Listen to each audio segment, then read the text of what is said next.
Sebelumnya, Assalamualaikum warahmatullahi wabarakatuh. Waalaikumsalam warahmatullahi wabarakatuh. Selamat malam semuanya. Pertama-tama, saya ingin mengucapkan terima kasih kepada rekan-rekan sekalian yang sudah berpartisipasi dalam presentasi malam hari ini. Sebelum kita mulai, izinkan saya memperkenalkan diri.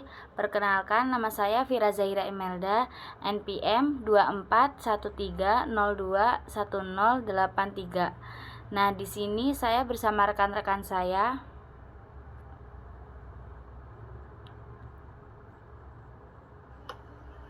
Izin memperkenalkan diri, nama saya Sakina Zaskia Salsabila dengan NPM 2413021013. Selanjutnya,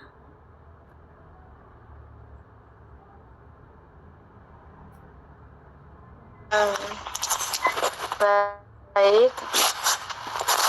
Sebelumnya, izin memperkenalkan diri, nama saya Zaila Dinanda dengan NPM 2413021063.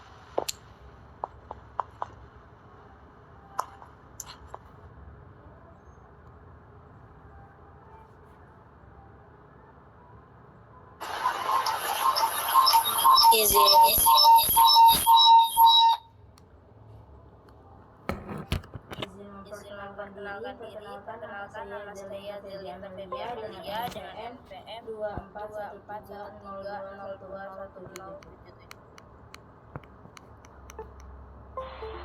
Izin memperkenalkan diri, nama saya Zafira Salma dengan NPM 2413021001.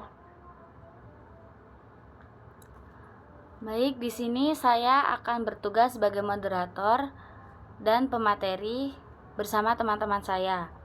Nah, pada hari ini kita akan mendengarkan presentasi dari teman-teman saya tadi dan saya dengan topik sistem pencernaan.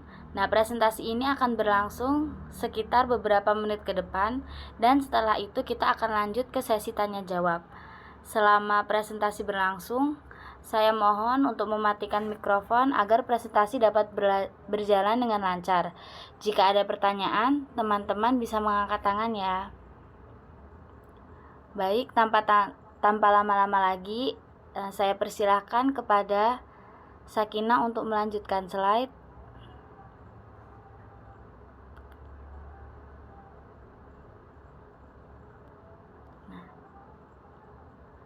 Baik, kepada pemateri yang akan menyampaikan materi ini dipersilahkan. Peran sistem pencernaan. Peran sistem pencernaan adalah memecah makanan menjadi partikel-partikel kecil yang lebih mudah dicerna dan diserap ke dalam darah. Makanan memberi kita nutrisi yang dibutuhkan untuk kesehatan, pertumbuhan, dan perbaikan tubuh. Sistem pencernaan juga memungkinkan tubuh mengeluarkan makanan yang tidak dapat dicerna dalam bentuk feses atau kotoran. Slide selanjutnya akan dijelaskan oleh Zelinta Feby Amelia. Kepada Zelinta, saya persilahkan. Baik, saya akan menjelaskan ilustrasi pencernaan. Awalnya kita pastinya akan memasukkan makanan ke dalam mulut, yaitu mengubah makanan menjadi potongan-potongan kecil dengan bantuan gigi dan air liur. Kemudian akan diteruskan rombongan yang akan membawa makanan dari mulut ke lambung. Setelah itu, makanan akan diteruskan ke lambung, yaitu akan diaduk dan dicampur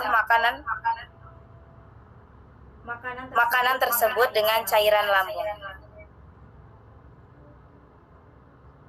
Lalu akan diteruskan ke usus halus, yaitu untuk mencerna dan menyerap protein, lemak, dan karbohidrat.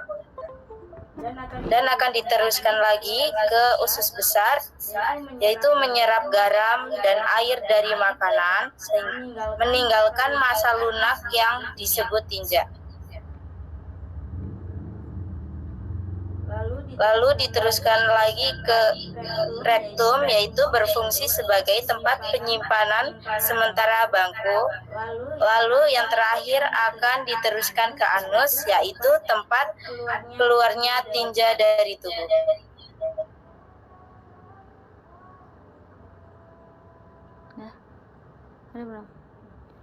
Baik, slide selanjutnya akan dijelaskan oleh saya sendiri, yaitu organ pencernaan, rongga mulut. Nah, rongga mulut itu disebut cavum oris. Di rongga mulut terjadi dua pencernaan, yaitu pencernaan mekanik dan pencernaan kimiawi. Pencernaan mekanik adalah perubahan makanan dari partikel besar menjadi partikel yang lebih kecil dan dilakukan oleh gigi dengan gerakan mengunyah. Yang kedua yaitu pencernaan kimiawi. Nah, pencernaan kimiawi ini adalah perubahan zat makanan dari kompleks menjadi sederhana yang dibantu oleh enzim. Enzim ini sendiri adalah suatu zat yang dapat mempercepat laju reaksi sebuah reaksi kimia.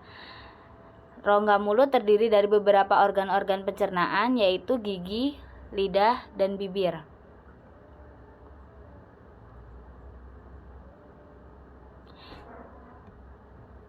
Gigi memiliki beberapa fungsi penting, yaitu pertama, gigi membantu kita untuk menggigit, memotong, dan menyobek makanan menjadi bagian yang lebih kecil agar lebih mudah dikunyah. Nah, selain itu, gigi juga berperan dalam mengunyah makanan sehingga lebih mudah dicerna oleh lambung. Tidak hanya itu, gigi juga berfungsi untuk mempercantik senyuman dan memberi bentuk pada wajah kita, sehingga sangat mempengaruhi penampilan. Jadi, gigi tidak hanya penting untuk makan, tapi juga berperan dalam estetika dan struktur wajah. Struktur gigi terbagi menjadi 3, yaitu yang pertama crown, yang kedua nick, dan yang ketiga root. Yang pertama crown. Crown ini adalah mahkota gigi. Nah, bagian ini adalah yang terlihat di atas gusi. Mahkota gigi berfungsi untuk menggigit dan mengunyah makanan. Mahkota gigi dilapisi dengan enamel, yaitu lapisan keras yang melindungi gigi dari kerusakan. Selanjutnya yaitu leher gigi atau nick. Ini adalah bagian yang menghubungkan mahkota dengan akar gigi. Leher gigi terletak di garis gusi, tempat gigi dan gusi bertemu. Yang ketiga akar atau root. Akar adalah bagian yang tertanam di dalam gusi dan tulang rahang. Akar gigi berfungsi untuk menahan gigi agar tetap kokoh di tempatnya, serta menghubungkan gigi dengan sistem syaraf dan pembuluh darah. Nah, ketiga bagian ini bekerja sama untuk menjaga fungsi dan kekuatan gigi. Selanjutnya, gigi itu memiliki anatomi yang terdiri atas 4 lapisan. Yang pertama enamel, yaitu lapisan terluar gigi yang sangat keras dan berfungsi melindungi bagian dalam gigi dari kerusakan. Yang kedua yaitu dentin, yaitu lapisan di bawah enamel, lebih lembut dari enamel tapi lebih kuat, tapi tetap kuat. Dentin berfungsi mendukung enamel dan melindungi bagian dalam gigi. Yang ketiga yaitu sementum. Nah, sementum ini lapisan tipis yang menutupi akar gigi. Sementum membantu mengikat gigi ke tulang rahang melalui jaringan ikat yang disebut ligamen periodontal. Yang keempat dan yang terakhir yaitu pulpa atau rongga gigi, bagian terdalam gigi yang berisi saraf dan pembuluh darah. Pulpa menjaga gigi tetap hidup dengan suplai darah dan merasakan rangsangan seperti panas atau dingin. Nah, lapisan-lapisan ini bekerja sama untuk melindungi dan menjaga fungsi gigi-gigi kita.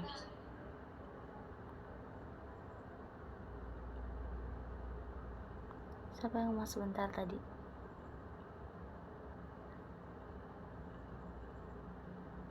Baik, saya lanjut ya.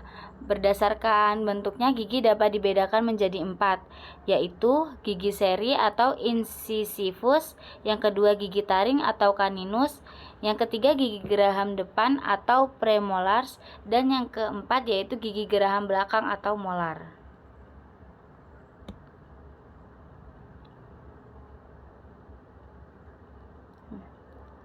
Selanjutnya lidah. Nah, lidah itu mempunyai 3 fungsi. Yang pertama menggerakkan makanan saat dikunyah atau ditelan, yang kedua mengecap rasa, dan yang terakhir membantu produksi suara untuk berbicara. Di dalam lidah terdapat kelenjar saliva juga. Nah, di dalam rongga mulut terdapat kelenjar saliva, mohon maaf.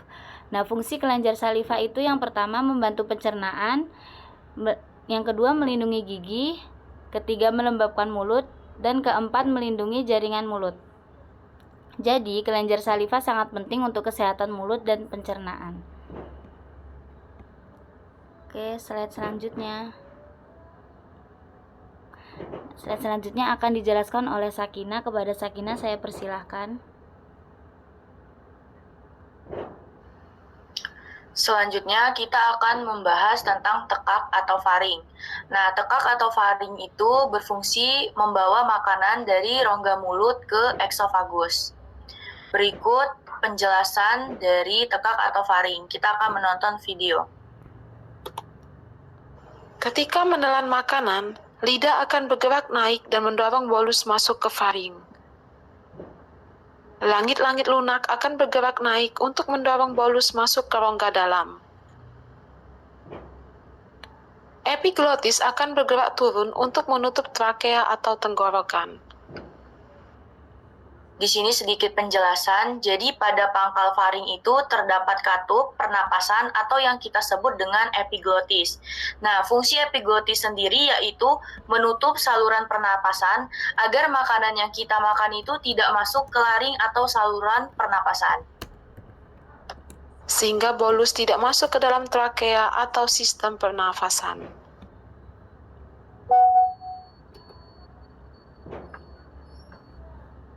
Selanjutnya kita akan membahas tentang kerongkongan. Nah, kerongkongan itu disebut juga dengan eksofagus. Nah, eksofagus itu tersusun atas otot lurik dan polos, dinding epitel pipi berlapis. Fungsi dari kerongkongan atau eksofagus sendiri adalah menggerakkan makanan dari faring ke lambung dengan gerak peristaltik. Nah, apa sih gerak peristaltik? Gerak peristaltik adalah gerak kontraksi dan relaksasi otot polos yang mendorong makanan menuju lambung. Nah, ini jadi ada gambarnya. Dari gambar ini ada yang disebut dengan eksofagus atau kerongkongan. Untuk lebih mengetahui lebih jelas apa itu gerak peristaltik, kita akan menonton video berikut. Menelan dan gerak peristaltik kerongkongan. Di dalam rongga mulut, makanan akan dipotong menjadi lebih kecil oleh gigi dan dicampur dengan air liur. Lidah membolak-balik makanan menjadi massa yang lunak yang disebut dengan bolus. Ketika menelan makanan, lidah akan bergerak naik dan mendorong bolus masuk ke faring. Langit-langit lunak akan bergerak naik untuk mendorong bolus masuk ke rongga dalam. Epiglotis akan bergerak turun untuk menutup trakea atau tenggorokan, sehingga bolus tidak masuk ke dalam trakea atau sistem pernafasan. Kemudian bolus masuk ke dalam kerongkongan. Dinding kerongkongan tersusun atas otot melingkar atau sirkular dan otot memanjang atau longitudinal. Ketika bolus masuk ke dalam kerongkongan, otot melingkar bagian belakang akan berkontraksi dan otot memanjang atau longitudinal akan relaksasi. Pada saat yang sama, otot melingkar bagian depan bolus akan relaksasi dan otot memanjang akan berkontraksi. Gerakan tersebut akan mendorong makanan masuk ke dalam lambung. Akibat dari kontraksi dan relaksasi otot-otot tersebut, menghasilkan gerakan seperti gelombang yang disebut dengan gerak peristaltik.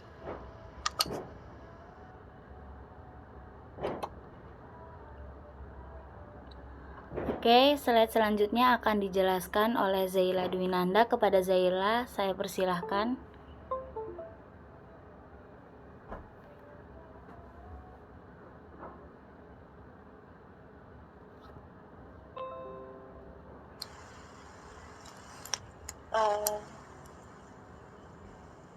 Sabar PPT-nya.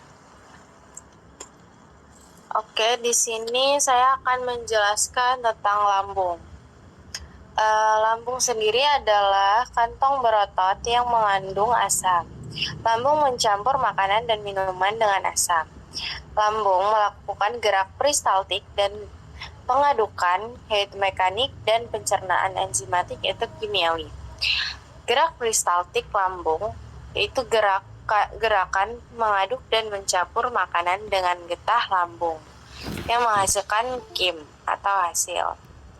Nah, struktur lambung sendiri yaitu bagian lambung terdiri dari beberapa bagian. Yang pertama yaitu kardia. Kardia itu yaitu bagian yang terhubung dengan esofagus. Kemudian fundus, bagian atas lambung. Kemudian korpus, bagian utama yang berfungsi dalam pencernaan. Selanjutnya yaitu pilorus, bagian terakhir yang mengatur pengeluaran makanan ke usus halus. Selanjutnya yaitu fungsi lambung. Fungsi lambung yaitu yang pertama sebagai pencernaan. Lambung memproduksi asam klorida dan enzim seperti pepsin untuk memecah protein dalam makanan. Kemudian fungsi sebagai penyimpanan. Lambung menyimpan makanan sementara sebelum lebih lanjut di usus halus. Kemudian sebagai pengaduk makanan. Kontraksi lambung membantu mengaduk makanan dengan cairan pencernaan, menciptakan campuran yang disebut chyme. Kemudian berfungsi sebagai pembunuhan kuman. Asam lambung membantu membunuh bakteri dan kuman yang mungkin terdapat dalam makanan. Asam klorida atau HCl itu dia berperan pada pencernaan di lambung, yaitu mengaktifkan pepsin, membunuh kuman. HCl plus pepsinogen menghasilkan pepsin. Pepsin ini mengubah protein menjadi pepton.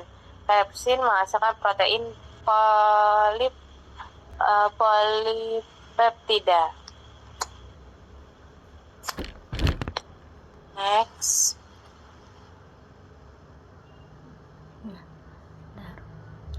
Oke, penjelasan selanjutnya akan disampaikan kepada Zelinta Febi Amelia. Kepada Zelinta, saya persilakan.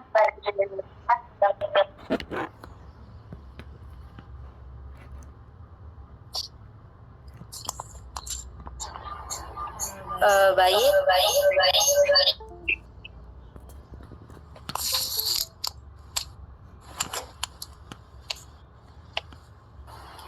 Baik, saya akan menjelaskan tentang kelenjar pencernaan yaitu pankreas.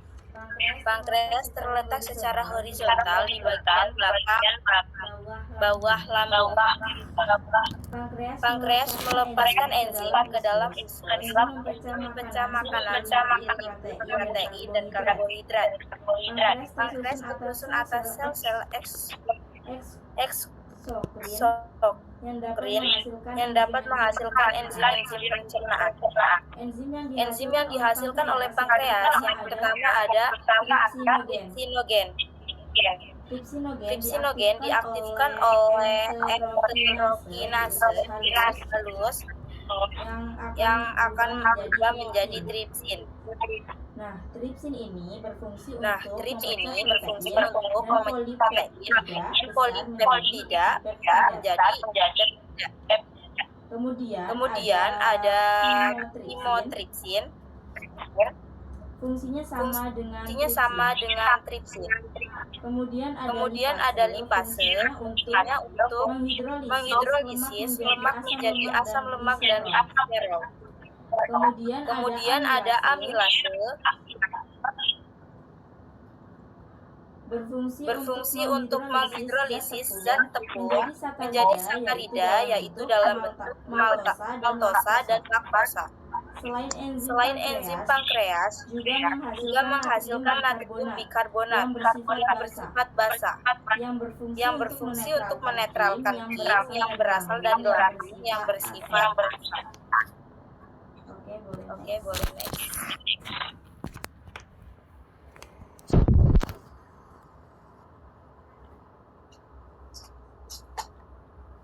Baik, penjelasan selanjutnya akan dijelaskan oleh Zaila Dwinanda. Kepada Zaila, saya persilahkan. Baik, di sini saya akan menjelaskan tentang hati. Hati melepaskan zat kimia yang disebut empedu ke dalam usus melalui kantung empedu.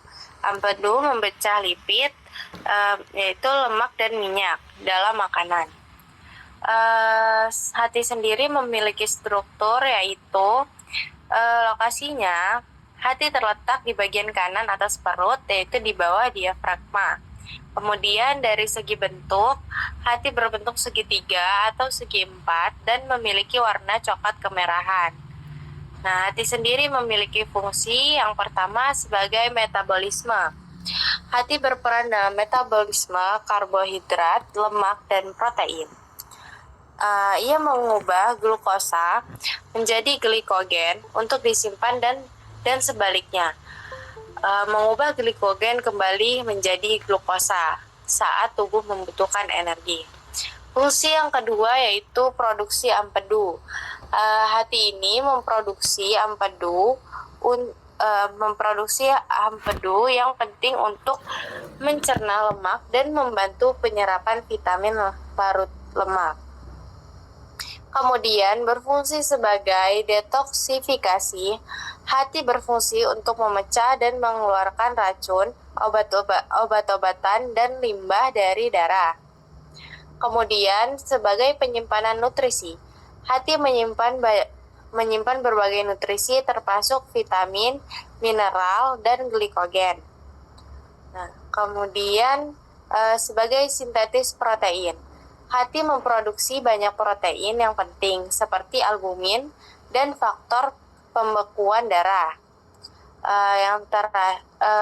Kemudian regulasi kadar kolesterol.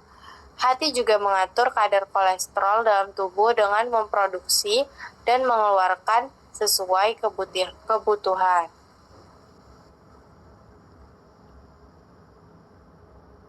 Sudah? Bisa dilanjut. Nah, selanjutnya yaitu usus halus dan usus besar yang akan disampaikan kepada saya sendiri. Yang pertama yaitu usus halus. Nah, usus halus terdiri dari 3 bagian utama, yaitu usus 12 jari, usus kosong, dan usus penyerapan. Yang pertama kita bahas usus 12 jari. Di bagian ini, makanan dicerna dengan bantuan enzim. Ada 3 enzim di sini. Yang pertama enzim lipase yang mengubah lemak menjadi asam lemak dan gliserol. Yang kedua ada enzim amilase yang mengubah amilum atau pati menjadi maltosa atau gula sederhana. Dan yang ketiga ada tripsin atau chymotrypsin yang menguraikan protein menjadi dipeptida atau rantai asam amino pendek. Yang kedua yaitu usus kosong atau jejunum.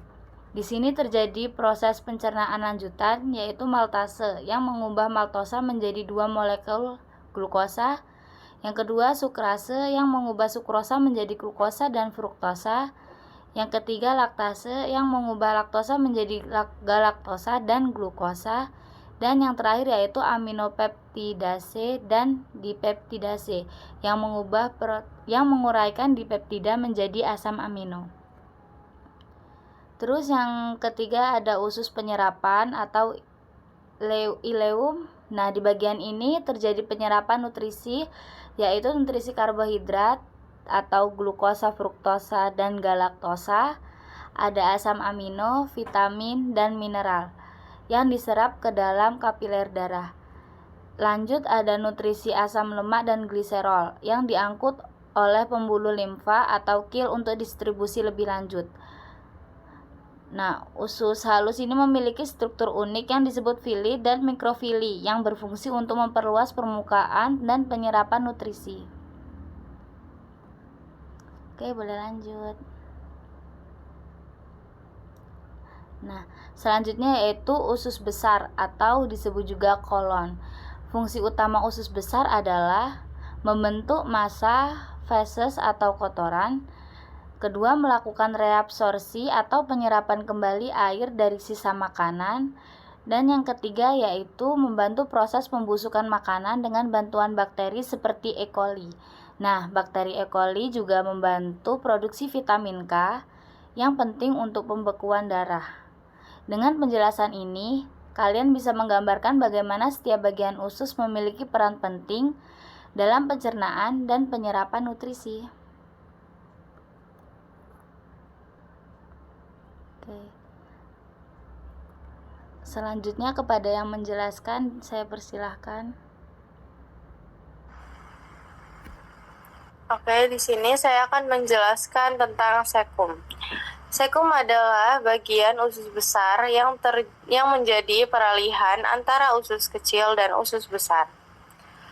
Nah, di sekum ini terdapat pula umbai cacing atau usus buntu.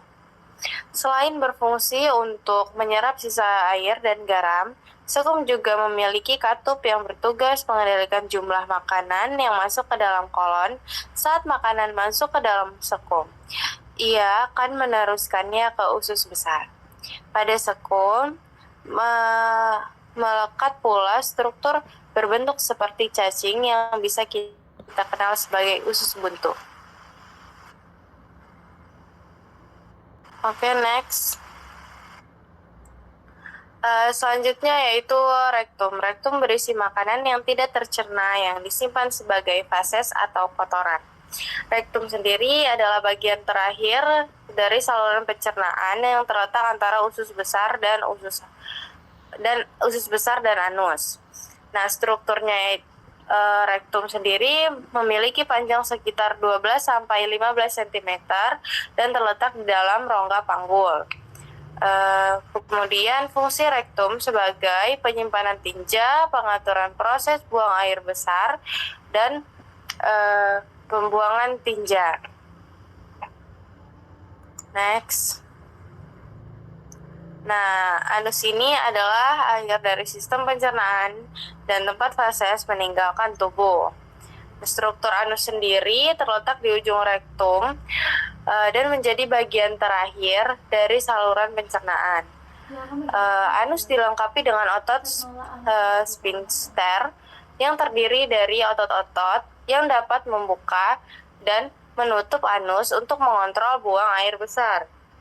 Fungsi anus sendiri yaitu sebagai pembuangan tinja. Anus berfungsi sebagai saluran keluar untuk tinja yang dikeluarkan setelah proses pencernaan selesai. Kemudian yaitu sebagai kontrol buang air besar. Otot sphincter anus berperan penting dalam mengontrol kapan dan bagaimana tinja dikeluarkan, sehingga memungkinkan pengendalian buang air besar.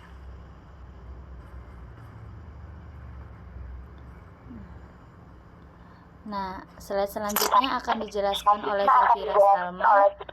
Kepada Zafira Salma, saya persilakan.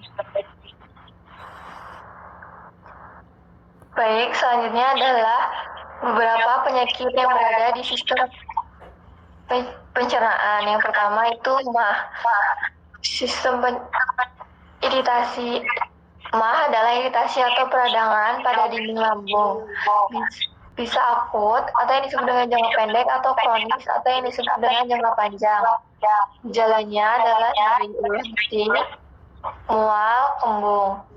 Selanjutnya asam lambung. Asam lambung cairan asam yang diproduksi oleh sel-sel di dinding lambung untuk membantu pencernaan. Gejalanya adalah sensasi panas di dada, rasa asam di mulut. Selanjutnya GERD, kondisi di mana asam lambung dan isi lambung lainnya ke kerongkongan, menyebabkan iritasi dan rasa tidak nyaman. Gejalanya adalah rasa asam dan kesulitan menelan. Tips dari beberapa penyakit pencernaan ini adalah mengonsumsi makanan bergizi dan seimbang, memperbanyak konsumsi air putih, dan kelola stres dengan baik. Selanjutnya, batu empedu akibatnya adalah pola makan buruk dan obesitas atau faktor genetik. Selanjutnya, diare disebabkan keracunan makanan, alergi, dan bakteri. Radang usus buntu disebabkan pengaruh benda asing, kanker, atau diinfeksi. Selanjutnya, gastritis disebabkan muntah kronis, telat makan, atau stres. Selanjutnya sembelit. Sembelit disebabkan kurangnya konsumsi serat dan air putih. Yang terakhir ambeien. Ambeien muncul akibat tekanan di area anus dan rektum.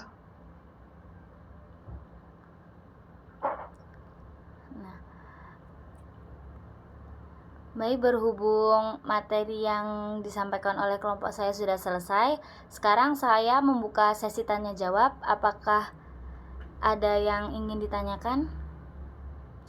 Yang mau tanya boleh angkat tangan. Oke, kepada Wintano Vinola dipersilahkan.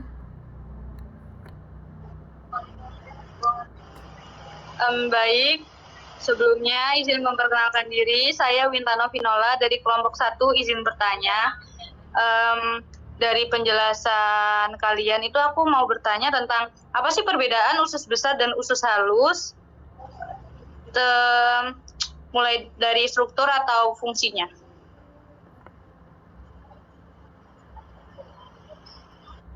Baik Nola, kami akan mengumpulkan pertanyaan dari yang lain dulu ya. Nah, selanjutnya Mutia boleh bertanya. Oke, izinkan saya bertanya mengenai penyakit gangguan pencernaan yaitu batu empedu. Itu tuh penyakit yang bagaimana sih? Oke, sekian, terima kasih. Baik, selanjutnya Rias Murti. Kepada Rias Murti dipersilakan untuk bertanya. Sebelumnya izin memperkenalkan diri, nama saya Rias Murti dari kelompok 1. Di sini saya ingin bertanya, apa yang terjadi pada sistem pencernaan jika usus halus tidak berfungsi dengan baik? Sekian, terima kasih. Baik, kepada para penanya, kelompok kami meminta waktu sekitar 2 menit untuk mendiskusikan jawabannya ya.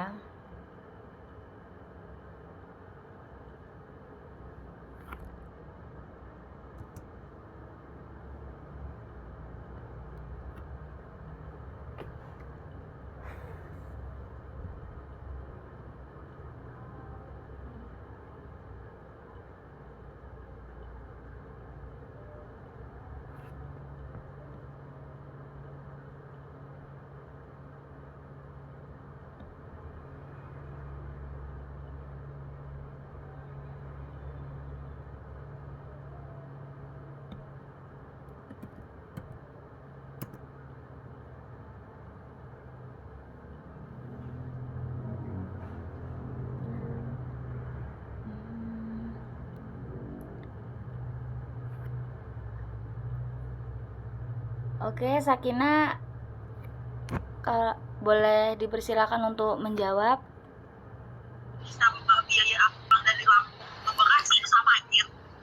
Izin menjawab pertanyaan dari Wintano Vinola. Apa perbedaan dari usus halus dan juga usus besar? Di sini kita lihat dari aspek fungsi. Untuk usus halus, fungsinya adalah pencernaan dan penyerapan nutrisi. Sedangkan kalau usus besar itu penyerapan air dan elektrolit, dan juga pembentukan feses. Kemudian kita lihat dari aspek panjangnya. Usus halus itu mempunyai panjang sekitar 6-7 meter, sedangkan usus besar itu sekitar 1,5 meter. Kemudian kita lihat dari aspek bagian. Untuk usus halus sendiri itu bagiannya itu ada duodenum, jejunum, dan juga ileum. Kemudian kalau usus besar itu dia ada cecum dan juga kolon. Kemudian kita lihat dari aspek struktur. Nah, kalau usus halus itu dia memiliki fili dan mikrofili untuk penyerapan maksimal. Sedangkan usus besar itu dia dindingnya lebih halus dan tidak mempunyai fili. Siap, terima kasih. Apakah jawaban saya sudah cukup, Wintano Vinola?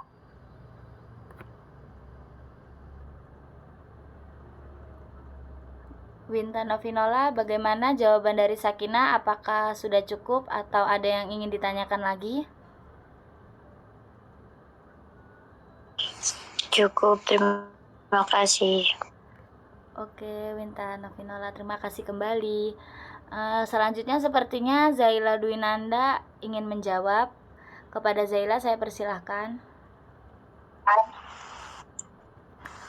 Oke, di sini saya akan menjawab pertanyaan dari Mutia, yaitu tentang batu empedu. Bagaimana ukurannya, bentuk, dan penyebabnya. Di sini batu empedu itu adalah endapan keras yang terbentuk di dalam kantong empedu. Organ kecil yang terletak di bawah hati, batu empedu dapat bervariasi dalam ukuran. Itu mulai dari sebutiran biji pasir sehingga sebesar bola golf. Nah, dan bisa terbentuk ini dari kolesterol, bilirubin, dan campuran keduanya.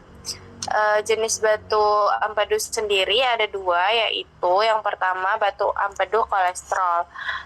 Biasanya ini terbuat dari kolesterol yang tidak terpecah dengan baik dan biasanya berwarna kuning sampai hijau. Kemudian batu empedu pigmen. Ini terbuat dari berilium, seringkali berwarna hitam atau coklat. Biasanya terkait dengan kondisi tertentu seperti sirosis atau infeksi. Bagaimana Mutia?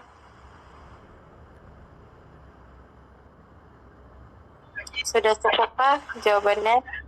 Sudah cukup, Zaila. Oke. Oke, selanjutnya kepada Zelinta dipersilakan untuk menjawab.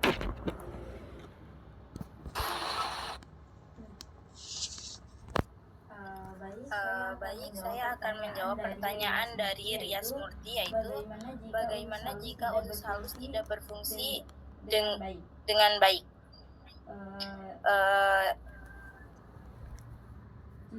Jika usus halus tidak berfungsi dengan baik, dapat menyebabkan beberapa masalah kesehatan, seperti gejala pencernaan. Penderita mungkin mengalami diare, kembung, gas berlebihan, atau sakit perut. Ini disebabkan oleh ketidakmampuan usus untuk memproses makanan dengan baik. Ada juga gangguan metabolisme. Kekurangan nutrisi bisa mempengaruhi berbagai fungsi tubuh, termasuk sistem kekebalan, metabolisme, dan kesehatan kulit. Jika usus halus tidak berfungsi dengan baik, juga dapat mengakibatkan dehidrasi, yaitu karena diare yang terus-menerus dapat menyebabkan dehidrasi yang berpotensi mengancam nyawa jika tidak diatasi. Jika ada gejala yang mencurigakan, penting untuk berkonsultasi kepada dokter untuk diagnosis dan pengobatan yang tepat. Bagaimana, Rias? Cukup, Zelinta. Terima kasih.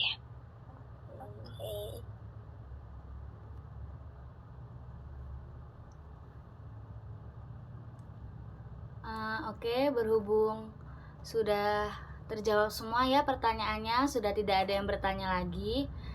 Izinkan saya menutup. Sebelum saya tutup, saya ucapkan terima kasih kepada rekan-rekan semua yang sudah berpartisipasi dalam jalannya presentasi pada malam hari ini, dan kepada kelompok saya yang sudah berusaha untuk sampai kepada kelancaran presentasi.